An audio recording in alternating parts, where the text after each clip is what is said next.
ପରିବା ତାହେଲେ ତୁମେ ସବୁ ପରିବା ବିଷୟରେ ଜାଣିଛ ତ? ଯେ ପ୍ରତିଦିନ ସବୁ କଣ କଣ ପରିବା ଖାଅ?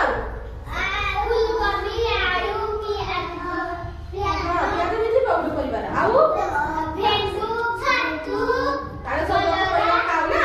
ତାହେଲେ ତୁମେ ସବୁ ପରିବାର ନାଁ ଜାଣିଛ? ଆଜି ତାହେଲେ ଆମେ ସବୁ ବିଭିନ୍ନ ପରିବା ବିଷୟରେ ପରିବା ଶିଖିବା। ବୁଝିଲ? ମୁଁ ତୁମକୁ ଦେଖେଇବି ତୁମେ କଣ କଣ ଏଟା କହିବ। ଏଟା କଣ? ଆଳୁ। ଏଇଟା ଓଉ।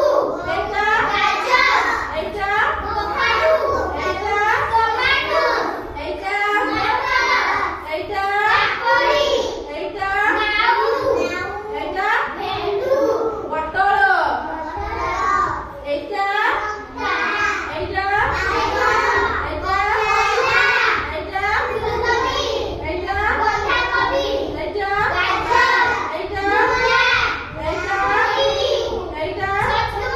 ଏଇଟା ଏଇଟା ଭୁସୁରା ଶାଗ। ଏଇଟା ହଉଛି ପାଳଙ୍ଗ ଶାଗ। ବୁଝିଲ? ଆଉ ଏଇଟା ଫୁଲକୋବି। ଏଇଟା ହଉଛି ଗ୍ରୀନ କଲର। ବୁଝିଲ? ଦେଖ ତୁମେ ଠିଆ ହୁଅ ତ। ଠିଆ ହୁଅ।